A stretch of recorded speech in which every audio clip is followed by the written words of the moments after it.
James Martell. I'm a professor of political science at San Francisco State. And you're having a rally today. There's a state national day of action around public education. What is the issues that are being brought up here, and what can people do to defend public education? We're fighting the privatization of public higher education in this country, the disinvestment, especially in this state and especially on our own campus. We've been devastated by cuts, and the state was about to do an 8% cut, but we've been pushing back. Now there's a chance they might increase the budget, and we want every penny to go to instruction instead of to administrative bloat.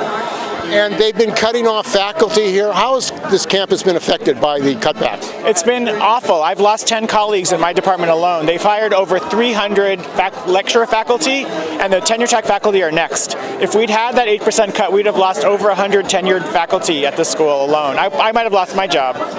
And also, students are going to the debt. I mean, the cost of going to college. What does it cost to go to San Francisco State? I think it's like about $8,000 or $9,000 a year, but it's going to go up by 30%, and that money is now allowed to be invested in high-risk stocks and to pay off the CSU's own debt. So students take out loans themselves to pay for the capital loans of the CSU system, and they don't get anything back for that. None of that money is available for instruction. Well, what role does the labor and the students have in the governing of the university? Absolutely none, but we're going to just take that role anyway. They're trying to exclude us, so we're organizing ourselves as faculty and students together to fight back and sort of take back the CSU. And Gavin Newsom has recently met with this fascist Bannon in his talk show. Are you concerned about the rise of fascism? I mean, I'm not concerned about it. It's happened. Like, we are in a fascist country right now, so we have to fight back. We have to protect ourselves, and the neoliberal agenda, which has been happening for years, and the fascist agenda are now aligned. So it's all coming together. I mean, in this state, we have Gavin Newsom as a Democratic governor, but even if Kamala Harris had won the election, we would still be in this boat. So it doesn't really matter if it's Republicans or Democrats at this point. They're all kind of kowtowing to this privatization fascist agenda. Well, we don't have a Labor Party. There's no working class political alternative. How can the unions and the students really demand that Newsom and the Democrats, they have a supermajority in the legislature, they could pass a oil depletion tax, get billions of dollars from the oil companies? It seems like there's no demand on these capitalist politicians. Hey, make the billionaires pay. Yeah. You got over 80 billionaires in San Francisco. You got 170 in California. It seems like all this wealth, and yet they're cutting students, they're privatizing. I mean, I have zero faith in Gavin Newsom. I just want to get rid of him, but I think basically we just need to take over the Democratic Party or make another party, because the Republican Party is like a lost cause, obviously, but so is the Democratic Party, frankly. I mean, we do have Bernie and AOC doing their thing, which is cool. So it's more on that end of things. We need to organize and sort of take over and have a truly public agenda. Has the CFA demanded that Newsom start taxing the billionaires in California? I don't believe that it has. We're working on getting them to take on this more radical agenda too. So it seems like all this wealth, and you're cutting back in public education, public housing. Yeah, I mean, it's ultimately just a question of what are they going to do with their $7 billion. They say they have no money, but they made almost $1 billion in profit last year while they were cutting and destroying these universities. It's theft. It's basically grand theft. Who are these trustees? They're just a bunch of rich people. They don't give a crap about us. They all they care about is money. They've completely lost their way. They've completely lost the sense of what it means to be a public university.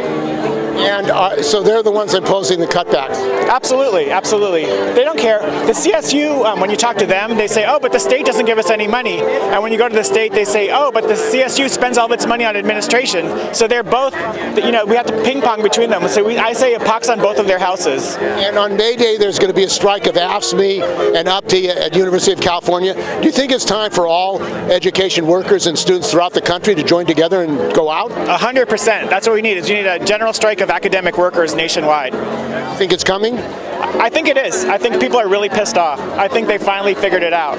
And Trump and Musk are kind of agitators and provocateurs. Yeah, I mean, in a way, they're doing us a favor. They're making it easier to organize. People are pissed. Yeah. And what can people do to get in touch with your effort? They just have to work with their union, with the student groups here. We have a bunch of organizations. We're all cooperating. So if you talk to any one of us, you're talking to all of us. I'm Sang Hill. I just recently got elected in a tri-chair position for the APITA caucus for California Faculty Association, and I'm job suspended for Palestine at San Jose State University, and I am so happy to be here on the lovely campus of San Francisco State University, seeing these students, faculty, and staff rally for the CSU system and for San Francisco State University. It's just so heartening to see. And the attack on educators and students by the administration, CSU, UC, it seems like it's expanding, and they're working with ICE, they're working with the government agency, FBI. What's happening? So it seems that, the corporate mentality that has gripped the California State University administration is now on full steroids because they have the permission from our political administration, Trumpism, as well as pro-corporate management styles are all greenlit. So I think they're going to use this opportunity to try to carve us down to bits and hope that there's no political willpower to push back on that, because they're reading the newspapers and they're saying now is the time to carve up the CSU in the way that we want to, in the image that we want it. And what we're seeing today is that the students, faculty, and staff have united here at San Francisco State University and said, you are not carving up shit. And I love it. This is amazing to see. And this privatization of the university, I mean, there are 170 billionaires in California, 80 in the Bay Area, and yet they're laying off faculty. They're saying students have to go into debt. What is going on? So again, I think that they're taking advantage of the political moment of MAGAism and Trumpism, and they're saying, hey, let's reduce the power of faculty in this faculty co-governance situation by slashing down tenure track lines, which they did at Sonoma, laying off lecturers we're seeing at 11 campuses so far in the CSU system, and then let's start investing heavily in AI so that we can create teaching modules that will replace a lot of these, lecturers. So I see their vision very clearly, and they see a vision of CSU without any faculty. And that's a really bankrupt vision of the CSU. But it seems like Newsom, these people take money. He took $10 million from Google. They have autonomous vehicles, getting rid of drivers. It seems like they're saying AI above people, that they want to use AI to make more profits. 350 million workers may lose their jobs, according to Goldman Sachs. Is this an existential crisis for public education? I do think that we're in a crisis for public education, and I do think that Gavin Newsom is blue MAGA, and he's drank the juice, and he's lost his roots, and he's going to chase after money like the rest of them. And so it's our duty to make sure that Gavin Newsom gets the message that we do not appreciate blue MAGA. We think it's a betrayal to the promise of public education as a public trust, and we will fight for it tooth and nail. And he met with Bannon, a fascist, Charlie Kirk, Turning Point USA. These are the people that are calling for terrorism against supporters of Palestine. I mean, these people want a fascist state. What's going on with this Newsom meeting with these fascists? Yeah, again, we need to call it like it is. It's called blue MAGA. That's what it is. And he's chasing after voters that he thinks that he can swing to him. And so he's willing to compromise our values around democracy in order to chase the money, to chase the votes. And that's just a replication of MAGA and a Democratic plane, and we don't need that shit. There's no working class party, there's no labor party.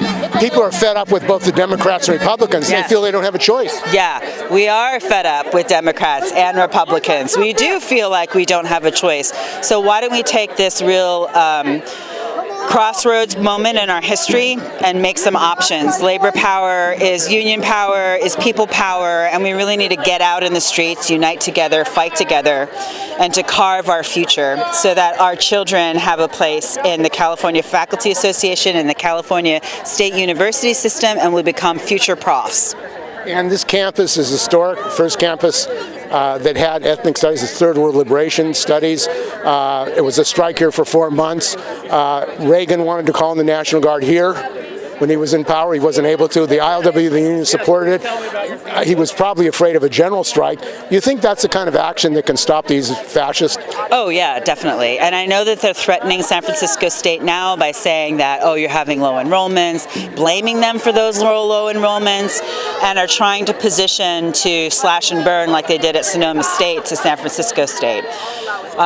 First of all, I don't think that was a good idea for the CSU management to do that to Sonoma State, because people love Sonoma State and they love particularly the gender and women's studies and know the political motivations in wanting to cut a particular program like that. Mildred, the chancellor, has made it very clear that she wants to see the CSU turned into vocational regional job centers, probably mostly run by AI. And this is a nightmare of public education.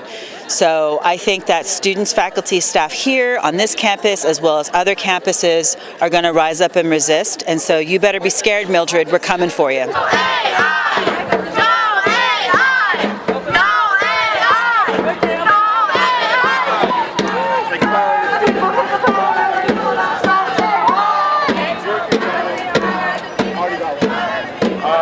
Signed for the protest today, talking about budget cuts and the budget cuts here at SF State and wanting to reverse those budget cuts. And how are you being affected? Every department is being affected at SF State.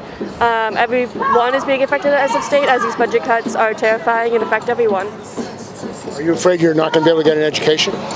Everyone is already affected by these budget cuts. Students already can't get classes they need, much less classes they want. Students can't get required classes, much less interesting electives, and this continues to happen here at SF State. Radio, yeah. My sign says "Save the CSU." I have been teaching. My name is Eva Shepard-Wolf. I'm a history professor. I've been teaching at the CSU since 2002. We are always dealing with budget cuts and crises. I've never seen anything like this.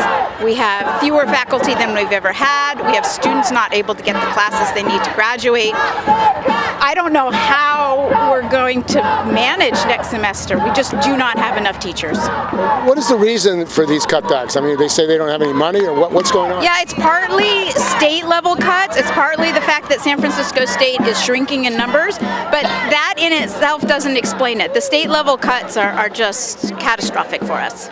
And California has like 170 billionaires, 80 billionaires in San Francisco. Why can't they afford public education?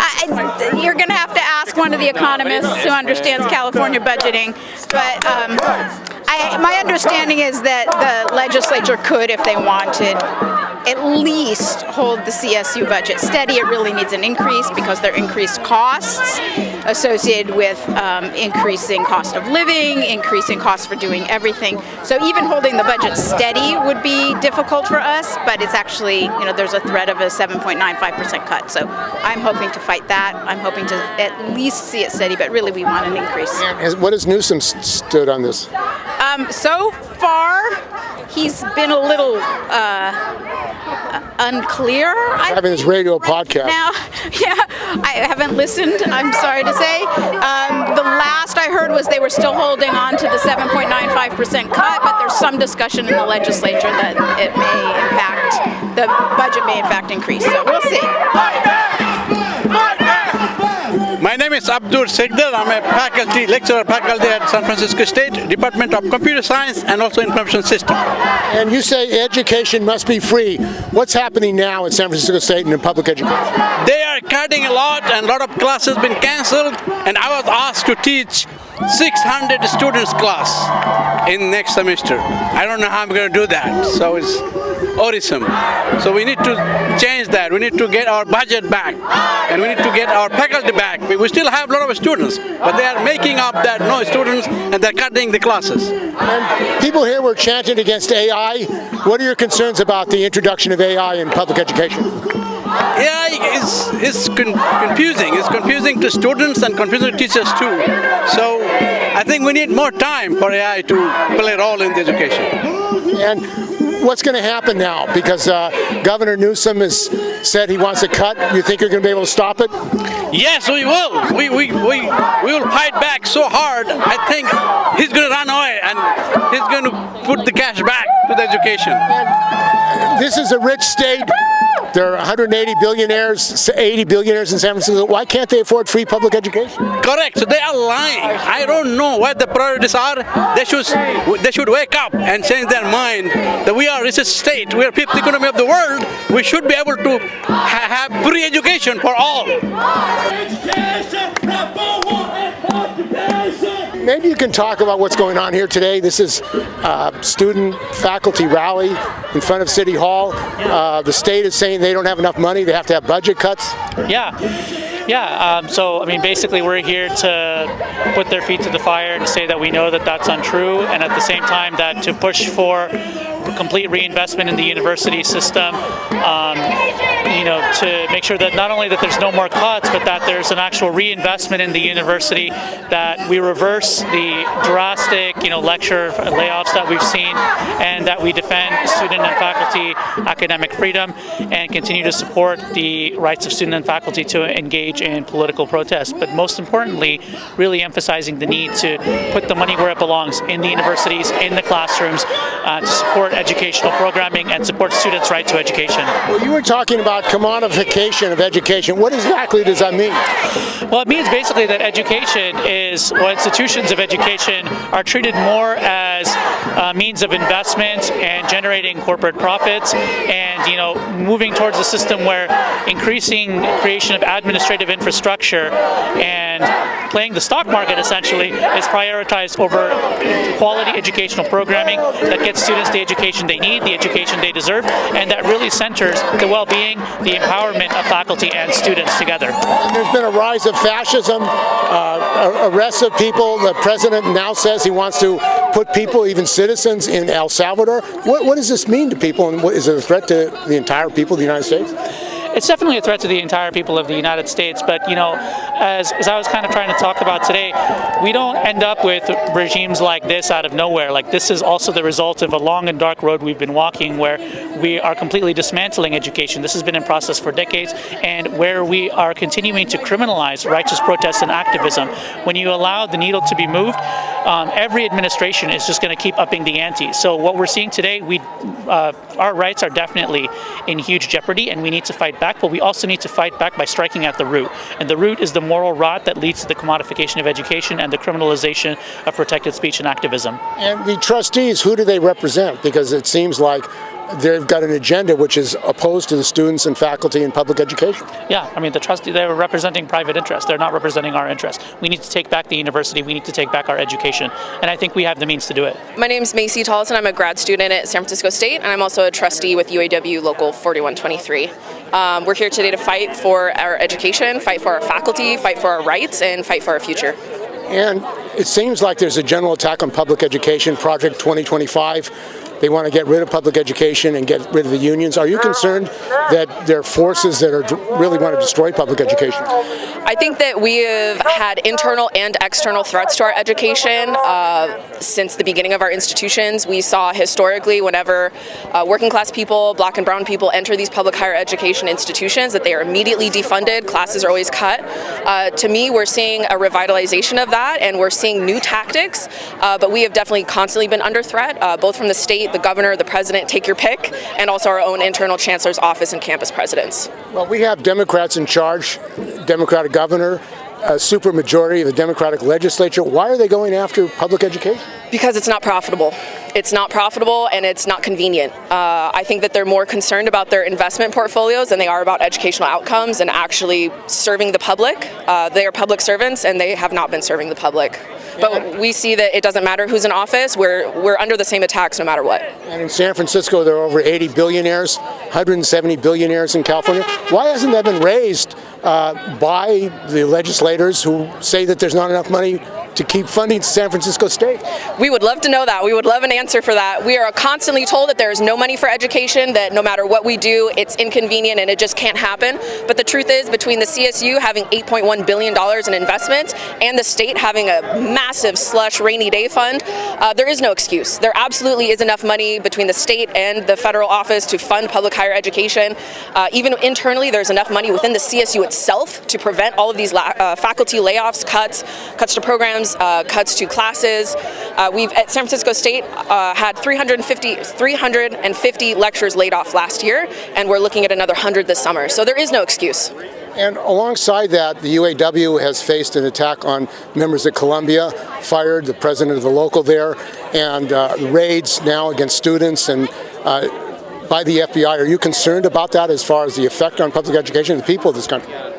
Our union is absolutely concerned about it, and we are lucky to have a lot of sibling locals as well who are collaborating and working together to make sure that we are protecting not only our academic student workers who may be affected by these collaborations with ICE and student visa revocations, but just to keep all of our members and all of our students safe, because everybody deserves a safe and free education. But we are working and we're using our resources and we're collaborating to try to make sure that we're okay.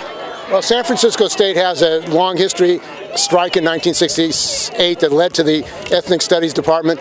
It seems like the kind of gains that were made now are threatened and require a real mobilization now, similar to the 60s. Absolutely, and we don't have time. It is cut after cut, whether again it's internal or external, from our own chancellor or from the state. We are constantly, every semester, having to fight for crumbs and having to beg to keep what we were told was given to us and as a right. So we absolutely do not have time to just sit around and hope that they save us. This is why we're out here today, to hopefully put some pressure, ask for more than a 5% increase. We deserve unlimited funding as far as I'm concerned. We deserve free education, but we absolutely have to fight now and make our voices heard. The state Senate is up for review of the CSU Budget Committee in May. We only have 3 weeks to really put some pressure on, so it's game time.